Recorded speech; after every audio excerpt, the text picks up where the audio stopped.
ভাবি আমার একটা ছোট থেকে করেছেন যে কিছু একটা করবো। হ্যাঁ, তখন আমার মা আমার বা সাপোর্ট ছিল, সবসময় সাপোর্ট করতো, যদি ইচ্ছা আসতে করবে। মা বরাবর আমাকে হাজব্যান্ড আমার সেইভাবে সাপোর্ট করেছে। মানে বাড়ির কাজের সাথে সাথে আমি যেমন করতাম যে এক্সট্রা সেলাই করার চেষ্টা করেছিলাম, হয়নি। হ্যাঁ, তারপরে কিছু কাপড় ব্যবসা করতে গিয়েছিলাম, পরের চাপে সেটা আস্তে আস্তে ছেড়ে দিলাম।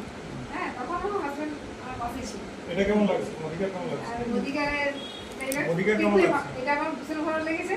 আমাকে বিশেষ করে আমার একটা শারীরিক প্রবলেম ছিল, মানে আমার আঁটুতে প্রবলেম হয়েছিল, এর জন্য আমার ডাক্তার আমাকে পড়াশোনা বন্ধ করে দিয়েছিল।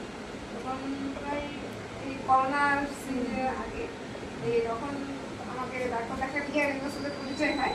হ্যাঁ, ওনার হাত ধরে আমি হার্বাল লাইফে জয়েন করেছিলাম। ওখানে ওটা খেয়ে আমি মোটামুটি তখন ভালো হয়েছিলাম। কিন্তু সেখানে যে প্রোডাক্টগুলো খেয়েছিলাম খুব কষ্টে ছিল। তো ওটা কি হচ্ছে, মানে যখন খেতাম ঠিক আছে, বন্ধ করলে ওটা আমাকে সিস্টেমের মধ্যে না থাকলে আবার আস্তে আস্তে সেই ব্যথাটা হার্বাল লাইফের প্রোডাক্টের এটাই খুব। হ্যাঁ, যতদিন খাবে ভালো, অ্যালোপ্যাথি ওষুধের মতো। হ্যাঁ, বন্ধ করলেই বন্ধ করলে আবার সেই জায়গায় আসে।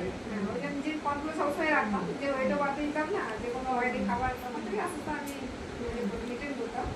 তো কিছুদিন মানে শরীরে এত মানে প্রবলেম হতো, সবসময় আমার খুবই লো প্রেশার, মাথা ভারী হয়ে থাকতো, আর বারবার আমার উপরে দোকানে সবসময় সব কিছু, নিচে রান্নাঘর, বাইরে দোকান, আর দোকান আমার হাজব্যান্ড একা, তাহলে দোকানেও আমাকে থাকতে হয়।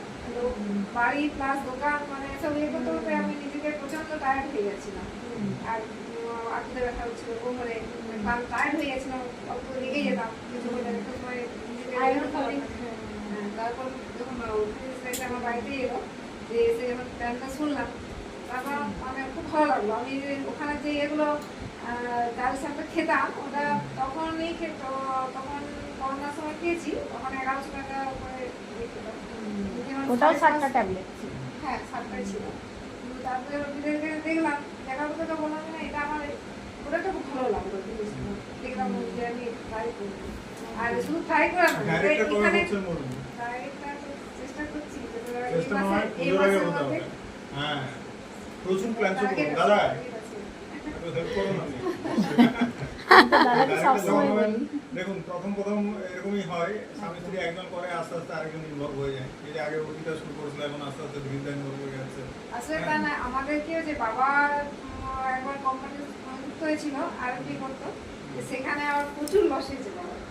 হ্যাঁ, দেখুন, পেছন দিকে তাকানো সেখানে না। করেছে। হ্যাঁ।